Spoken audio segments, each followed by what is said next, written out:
Hello friends, welcome to my new video. അപ്പോൾ നമ്മൾ നമ്മുടെ PC components മൊത്തം എടുക്കാനായിട്ട് പോവാണ്. സോ അവർ ആദ്യം പറഞ്ഞ വീട്ടിലേക്ക് എത്തിക്കും ഒരു കൊറിയർ സർവീസ് ഉണ്ടെന്നാണ് ആദ്യം പറഞ്ഞിട്ടുണ്ടായിരുന്നത്. ബട്ട് പിന്നെ വിളിച്ചപ്പോൾ അവർ പറഞ്ഞു ഇല്ല അങ്ങനെ ഒരു കൊറിയർ സർവീസ് ഇല്ല, നിങ്ങൾ ഡയറക്റ്റ് പോയി എടുക്കണം എന്ന് പറഞ്ഞ കാരണം നമ്മളിപ്പോൾ നമ്മുടെ PC components മൊത്തം എടുക്കാനായിട്ട് പോവാണ്.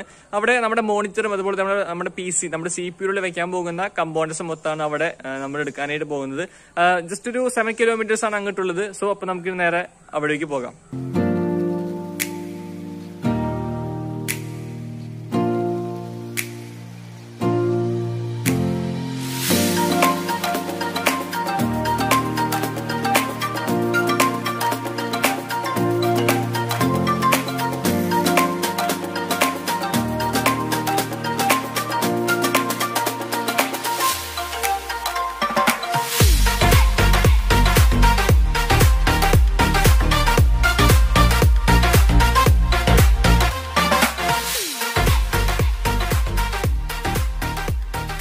So guys, അപ്പോൾ നമ്മളിവിടെ നമ്മുടെ കൊറിയർ വാങ്ങാനായിട്ട് വന്നിരിക്കുകയാണ്. അപ്പോൾ ഇവിടെയാണ് കൊറിയർ ഉള്ളത്. അപ്പോൾ നമുക്ക് ഇവിടെ നിന്ന് വേണം നമ്മുടെ എല്ലാ ഡീറ്റെയിൽസ് കാര്യങ്ങളൊക്കെ വാങ്ങാനായിട്ട്.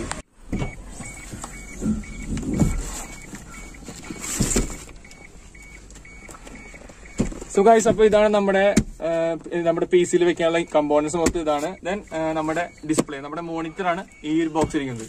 ദെൻ നമുക്ക് നേരെ നമ്മുടെ വീട്ടിലോട്ട് പോകാം. സോ ഫ്രണ്ട്സ്, അപ്പോൾ നമ്മുടെ 3 ബോക്സിലായിട്ടാണ് നമ്മുടെ പ്രൊഡക്ട്സ് നമ്മൾ വാങ്ങിയിട്ടുള്ളത്. ആദ്യം നോക്കുകയാണെങ്കിൽ ഇത് നമ്മുടെ PC ഫിറ്റ് ചെയ്യുന്ന കമ്പോണൻസ് ആണ് ഇവിടെ മൊത്തം വന്നിട്ടുള്ളത്. നമ്മുടെ മദർ ബോർഡ്, അതുപോലെ തന്നെ ഗ്രാഫിക്സ് കാർഡ്, ഹാർഡ് ഡിസ്ക്, അങ്ങനെ മൊത്തമാണ് നമ്മുടെ ഈ ബോക്സിൽ നമ്മൾ വാങ്ങിച്ചിട്ടുള്ളത്. പിന്നെ നോക്കുകയാണെങ്കിൽ നമ്മുടെ Benq ഒരു മോണിറ്റർ ആണ്, ഒരു 21.5 ഇഞ്ചസിന്റെ ഒരു മോണിറ്റർ, LCD മോണിറ്റർ നമ്മൾ പിന്നെ വാങ്ങിയിട്ടുള്ളത്. പിന്നെ നമ്മുടെ ആൻടെക്കിന്റെ NX310 ഒരു ക്യാബിനറ്റും നമ്മൾ വാങ്ങിയിട്ടുണ്ട്. സോ ഫ്രണ്ട്സ്, അപ്പോൾ നമുക്ക് നമ്മുടെ ഈ എല്ലാ ബോക്സും ഒന്നിച്ച് നമുക്ക് അൺബോക്സ് ചെയ്ത് സെറ്റ് ആക്കാം.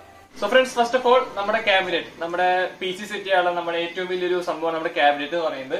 അപ്പോൾ നമ്മളിവിടെ എടുത്തിട്ടുള്ളത് ആൻടെക്കിന്റെ NX310 എന്ന് പറയുന്ന ഒരു മോഡൽ ക്യാബിനറ്റ് ആണ് നമ്മളിവിടെ എടുത്തിട്ടുള്ളത്. അപ്പോൾ നമുക്ക് ആദ്യം തന്നെ നമ്മുടെ ക്യാബിനറ്റ് അൺബോക്സ് ചെയ്യാം.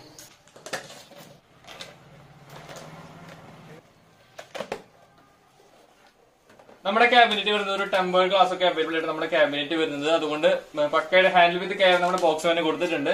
ഒരു 2 തെർമാക്കോളിന്റെ ഒരു നല്ലൊരു പ്രൊട്ടക്ഷനിലാണ് നമ്മുടെ ക്യാബിനറ്റ് അവർ പാക്ക് ചെയ്ത് കൊണ്ടുവന്നിട്ടുള്ളത്. സോ നമുക്ക് നമ്മുടെ ഈ കവറൊക്കെ ഒന്ന് പുറത്തേക്ക് എടുക്കാം.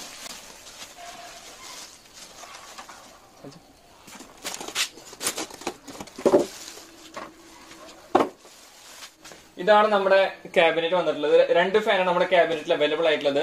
ഒന്ന് ഒരു ഫ്രണ്ടിലായിട്ടുള്ള ഒരു ഫാനും ദെൻ ഒരു ബാക്കിൽ ഒരു ഫാനാണ് അവൈലബിൾ ആയിട്ടുള്ളത്. പിന്നെ വേറെ ഫാൻസിന്റെ സ്ലോട്ട് അവൈലബിൾ ആണ്. പിന്നെ നമ്മുടെ ഫ്രണ്ടിലെ ഫാൻ നോക്കുകയാണെങ്കിൽ ഒരു RGBയുടെ ഒരു ഫാനാണ് ഫ്രണ്ടിൽ ഒരു അവൈലബിൾ ആയിട്ടുള്ളത്. പിന്നെ ഒരു എന്താ പറയാ, നമ്മുടെ എയർ ഫ്ലോയ്ക്ക് വേണ്ടിയിട്ട് ഒരു ഫ്രണ്ടിൽ ഒരു ഗ്രില്ലും അവൈലബിൾ തന്നെയാണ്. ഞാൻ വേറെ കുറെ ക്യാബിനറ്റ്സ് കുറച്ചും കൂടി നല്ല റേറ്റുകൾ നോക്കി, പക്ഷെ അതിന് എയർ ഫ്ലോ ഇല്ലാത്ത കാരണം ഞാൻ ഈ ആൻടെക്കിന്റെ ഒരു ക്യാബിനറ്റ് ഞാൻ ചൂസ് ചെയ്തത്. സോ ഫ്രണ്ട്സ്, അപ്പോൾ നമ്മുടെ ഫ്രണ്ട് സൈഡ് നോക്കുകയാണെങ്കിൽ ഒരു ആൻടെക്കിന്റെ ലോഗോ ഇവിടെ നമ്മുടെ ഫ്രണ്ടിൽ തന്നെ കാണാനായിട്ട് സാധിക്കും. അതുപോലെ തന്നെ ഒരു ഗ്രില്ല് അവൈലബിൾ ആണ്. അതായത് നമ്മുടെ PC ഹീറ്റ് ആകുമ്പോൾ ഒരു എയർ ഫ്ലോയ്ക്ക് വേണ്ടിയിട്ട് ഒരു ഗ്രില്ല് അവൈലബിൾ ആണ്.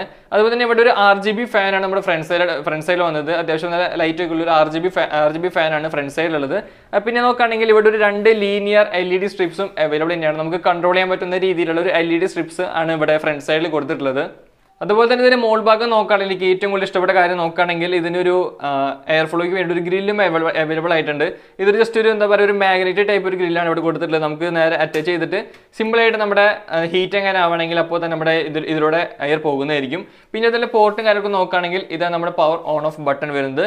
പിന്നെ ഒരു നമ്മുടെ ലൈറ്റ്, ഇത് നമ്മുടെ റീസ്റ്റാർട്ട് ബട്ടൺ ആണ്. പിന്നെ നമ്മുടെ LED കൺട്രോൾ ചെയ്യാനായിട്ടുള്ള ഒരു ബട്ടൺ ആണ് ഇവിടെ. LED ഓൺ ചെയ്യാനും ഓഫ് ചെയ്യാനും കൺട്രോൾ ചെയ്യാനായിട്ടുള്ള ബട്ടൺ ആണ് ഇവിടെ കൊടുത്തിട്ടുള്ളത്. നല്ല സ്മൂത്ത് ആയിട്ടുള്ള ബട്ടൺ ഇവിടെ അവൈലബിൾ ആയിട്ടുള്ളത്. അത്യാവശ്യം നല്ല രീതിയിലുള്ള നല്ല സ്മൂത്ത് ആയിട്ടുള്ള ബട്ടൺസ് ആണ്. പിന്നെ നോക്കുകയാണെങ്കിൽ ഒരു 2 USB പോർട്ട് കാണാൻ സാധിക്കും. അതുപോലെ തന്നെ ഒരു SS-ന്റെ ഒരു USB പോർട്ട് കാണാനായിട്ട് സാധിക്കും. അതുപോലെ തന്നെ ഇതിന്റെ ഒരു മൈക്കിന്റെ ഒരു 3.5mm ഒരു മൈക്ക് ഹെഡ്സെറ്റ് ജാക്ക് കാണാം. ഒരു മൈക്കും ഇവിടെ കാണാനായിട്ട് സാധിക്കും. 2 സ്ലോട്ടാണ് കൊടുത്തിട്ടുള്ളത്. ഗൈസ്, നമ്മുടെ ക്യാബിനറ്റിന്റെ ലെഫ്റ്റ് സൈഡ് നോക്കുകയാണെങ്കിൽ ഒരു ടെമ്പേർഡ് പ്ലെയിൻ ഗ്ലാസ് ആണ് ഇവിടെ അവൈലബിൾ ആയിട്ടുള്ളത്. അതിന്റെ ഒരു മെയിൻ ഹൈലൈറ്റ് നോക്കുകയാണെങ്കിൽ നമുക്ക് നമ്മുടെ വീട്ടിൽ നിന്നുകൊണ്ട് നമുക്ക് തന്നെ സിമ്പിളായിട്ട് ഇത് സിമ്പിളായിട്ട് ഇത് തുറന്നിട്ട് നമുക്ക് വല്ല കമ്പോണൻസ് ഫിറ്റ് ചെയ്യാനുണ്ട് അല്ലെങ്കിൽ എന്തെങ്കിലും കംപ്ലൈന്റ് എന്തെങ്കിലും നമുക്ക് തന്നെ സിമ്പിളായിട്ട് ഓപ്പൺ ചെയ്യാവുന്നതാണ്. ജസ്റ്റ് ഈ ഒരു സംഭവം ഒരു 4 കോർണറിലുള്ള ഈ ഒരു സംഭവം നമുക്ക് തിരിച്ചിട്ട് ഇത് നമുക്ക് സിമ്പിളായിട്ട് ഓപ്പൺ ചെയ്യാവുന്നതാണ്. അതുപോലെ നമ്മുടെ ക്യാബിനറ്റിന്റെ റൈറ്റ് സൈഡ് നോക്കുകയാണെങ്കിൽ ഒന്നുമില്ല, കറക്റ്റ് പ്ലെയിൻ ആയിട്ട് വരുന്നത്. പിന്നെ നമ്മുടെ ബാക്കിലാണ് നമ്മുടെ ഒരു 2ാമത്തെ ഫാൻ ബാക്കിലാണ് അവൈലബിൾ ആയിട്ടുള്ളത്. ഫ്രണ്ട്സ്, അപ്പോൾ ഇതാണ് നമ്മുടെ ബിഗ് ബോക്സ്. ഈ ബോക്സിൽ നമ്മുടെ കമ്പോണൻസ്, നമ്മുടെ PC ഫിറ്റ് ചെയ്യാനുള്ള കമ്പോണൻസ് മൊത്തം ഇരിക്കുന്നത് നമ്മുടെ ഈ ബോക്സിലാണ്. സോ അപ്പോൾ നമുക്ക് നമ്മുടെ ഈ ബോക്സ് നേരെ തുറക്കാം. ഇപ്പം നമ്മൾ ഈ കമ്പോണൻസ് മൊത്തം വാങ്ങിയിട്ടുള്ളത് നമ്മുടെ പാലക്കാടിലൊരു ടീം, ഒരു ഷോപ്പിൽ നിന്നാണ്. പാലക്കാട് ഒരു IT ഹട്ട് എന്ന് പറയുന്ന ഒരു ഷോപ്പിൽ നിന്നാണ് നമ്മുടെ കമ്പോണൻസ് മൊത്തം നമ്മൾ പർച്ചേസ് ചെയ്തിട്ടുള്ളത്. നല്ലൊരു പാക്കിങ്ങിലാണ് നമ്മുടെ ഈ കൊറിയർ അവർ അയച്ചിട്ടുള്ളത്. അത്യാവശ്യം നല്ലൊരു പ്രൊട്ടക്ഷൻ കൂടിയാണ് അവർ അയച്ചിട്ടുള്ളത്. 2-3 ലെയറായിട്ടാണ് ഇതിൻ്റെ ഒരു പാക്കിങ് അവർ നമുക്ക് അയച്ചു തന്നിട്ടുള്ളത്. സോ നമുക്ക് നമ്മുടെ ഈ ബോക്സ് ഒന്ന് ഓപ്പൺ ചെയ്യാം. ഓക്കെ, അതിന് മുകളിൽ പേപ്പറും കാര്യങ്ങളൊക്കെ വെച്ചിട്ടുണ്ട്, കുറച്ച് ന്യൂസ് പേപ്പേഴ്സൊക്കെ. ഓക്കെ, ഒരു പ്രൊട്ടക്ഷനൊക്കെ ആയിട്ട് സൈഡിൽ കുറേ കവറും കാര്യങ്ങളൊക്കെ ആയിട്ട് നല്ലൊരു പാക്കിങ് തന്നെ പറയാം. നമ്മളൊരു പാലക്കാട് നിന്നൊരു ഒറ്റപ്പാലം എന്നൊരു ടീമാണ് നമ്മൾ ഈ സാധനങ്ങളൊക്കെ വാങ്ങിയത്, അവരുടെ ഷോപ്പിൽ നിന്നാണ്. സോ എന്തായാലും നല്ലൊരു പാക്കിലാണ് അവർ അയച്ചിട്ടുള്ളത്. സോ നമ്മുടെ ഈ ഷോപ്പ്, അതായത് നമ്മുടെ ഈ ഒറ്റപ്പാലത്ത് വാങ്ങിയൊരു ടീമിൻ്റെ ലിങ്കും കാര്യങ്ങളും, അതായത് അവരുടെ ഫോൺ നമ്പർ ഞാൻ ഡിസ്ക്രിപ്ഷനിൽ കൊടുത്തിട്ടുണ്ട്, നിങ്ങൾക്ക് അവരായിട്ട് കോൺടാക്ട് ചെയ്യാവുന്നതാണ്. സോ നമുക്കിതൊന്ന് സെറ്റ് ചെയ്തെടുക്കാം. സോ ഫ്രണ്ട്സ്, അപ്പോൾ നമ്മുടെ എല്ലാ കാര്യങ്ങളും നമ്മൾ സെറ്റ് ചെയ്ത് കഴിഞ്ഞു. എല്ലാതും കറക്റ്റായിട്ട് ഓർഡർ ചെയ്ത് എല്ലാം വെച്ചിട്ടുണ്ട്. അപ്പോൾ നമുക്കിനി ഓരോരോ കാര്യങ്ങളായിട്ട് ഡീറ്റെയിൽ ആയിട്ട് നോക്കാം. അപ്പോൾ ആദ്യം തന്നെ നമ്മുടെ പവർ സപ്ലൈ കാര്യം നോക്കാം. ഒരു Gigabyte പവർ സപ്ലൈ ആണ് നമ്മൾ ഇവിടെ യൂസ് ചെയ്തിട്ടുള്ളത്. ഒരു 550 വാട്ടിൻ്റെ പവർ സപ്ലൈ ആണ് യൂസ് ചെയ്തിട്ടുള്ളത്. ബ്രോൺസ് 80+ൻ്റെ ഒരു പവർ സപ്ലൈ ആണ് നമ്മുടെ ഈ Gigabyte നമ്മളിപ്പോൾ പർച്ചേസ് ചെയ്തിട്ടുള്ളത്. ദെൻ നമ്മുടെ പ്രൊസസ്സർ നോക്കുകയാണെങ്കിൽ ഒരു റൈസൻ്റെ AMD റൈസൻ്റെ 3500Xൻ്റെ ഒരു പ്രൊസസ്സറാണ് നമ്മളിവിടെ പർച്ചേസ് ചെയ്തിട്ടുള്ളത്. ഇതൊരു തേർഡ് ജെൻ പ്രൊസസ്സറാണ്. അതുപോലെ തന്നെ നോക്കുകയാണെങ്കിൽ AMDയുടെ ആണ് Ryzen 5 3500Xന്റെ ഒരു പ്രൊസസ്സറാണിത്. നമ്മുടെ മദർ ബോർഡിന്റെ കാര്യം നോക്കുകയാണെങ്കിൽ ഒരു B450 Tomahawk മാക്സിന്റെ ഒരു മദർ ബോർഡ് എടുത്തിട്ടുള്ളത്. MSIയുടെ ഒരു മദർ ബോർഡാണ്. ഞാൻ ജസ്റ്റ് നിങ്ങൾക്ക് ബോക്സ് ഒന്ന് കാണിച്ചു തരാം. ഇത് നമ്മുടെ മദർ ബോർഡ്. then ഇതിന്റെ ബാക്കിൽ നോക്കുകയാണെങ്കിൽ ഇതിന്റെ മദർ ബോർഡ് നമുക്ക് ഇതൊരു ഫോട്ടോയിൽ കൊടുത്തിട്ടുണ്ട്. ഒരു നല്ലൊരു എന്താ പറയുക ഡിസൈനിൽ തന്നെയാണ്, ഇതൊരു പാക്കിംഗ് തന്നെ വന്നിട്ടുള്ളത്. അത്യാവശ്യം നല്ലൊരു ഡിസൈനിങ് തന്നെയാണ്. ദെൻ ഇതിൻ്റെ അടുത്ത് നോക്കുകയാണെങ്കിൽ നമുക്ക് ഇതിൻ്റെ ഗ്രാഫിക്സ് കാർഡ് കുറിച്ച് നോക്കാം. അതായത് MSI 1650യുടെ സൂപ്പറിൻ്റെ ഒരു ഗ്രാഫിക്സ് കാർഡ് നമ്മളിവിടെ പർച്ചേസ് ചെയ്തിട്ടുള്ളത്. വിൻഡെക്സ് എക്സസിൻ്റെ ഒരു മോഡലാണ് നമ്മുടെ ഈ ഗ്രാഫിക്സ് കാർഡ് നമ്മൾ പർച്ചേസ് ചെയ്തിട്ടുള്ളത്. അതിനുശേഷം നമ്മുടെ കിങ്സ്റ്റൻ്റെ, അതായത് നമ്മുടെ SSD നോക്കുകയാണെങ്കിൽ കിങ്സ്റ്റൻ്റെ 240 GB ഒരു SSD ആണ് നമ്മൾ പർച്ചേസ് ചെയ്തിട്ടുള്ളത്. ഒരു 10x ഫാസ്റ്ററിൻ്റെ ഒരു SSD ആണ് നമ്മളിവിടെ ചൂസ് ചെയ്തിട്ടുള്ളത്. ദെൻ നമ്മുടെ റാമിൻ്റെ സെക്ഷൻ പോവുകയാണെങ്കിൽ 8 GB 2 റാമാണ് നമ്മളിവിടെ ചൂസ് ചെയ്തിട്ടുള്ളത്. ഇത് നമ്മുടെ G-Skill റിബ്ജോസിൻ്റെ റാമാണ് നമ്മളിവിടെ പർച്ചേസ് ചെയ്തിട്ടുള്ളത്.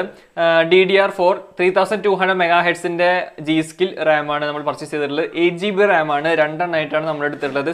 16 GB ഒറ്റ സ്റ്റിക്കായിട്ട് നമ്മൾ എടുത്തില്ല, നമ്മൾ 8 GB 2 സ്റ്റിക്കായിട്ടാണ് എടുത്തത്. ദെൻ നമ്മുടെ ലാസ്റ്റ് ആയിട്ടുള്ള ഹാർഡ് ഡിസ്കിന്റെ സെക്ഷൻ നമുക്ക് നോക്കാം. ഒരു എന്താ പറയുക, നമ്മുടെ Seagateന്റെ ബരാക്കോഡായിട്ട് 1 TB ഹാർഡ് ഡിസ്ക് ആണ് നമ്മളോട് ചൂസ് ചെയ്തിട്ടുള്ളത്. ഈ എല്ലാ കമ്പോണൻസിന്റെ പേരും കാര്യങ്ങളും ഞാൻ എല്ലാം ഡിസ്ക്രിപ്ഷനിൽ കൊടുത്തിട്ടുണ്ട്. നിങ്ങൾക്ക് എന്തെങ്കിലും സംശയം എന്തെങ്കിലും നിങ്ങൾക്ക് പോയി നോക്കാവുന്നതാണ്.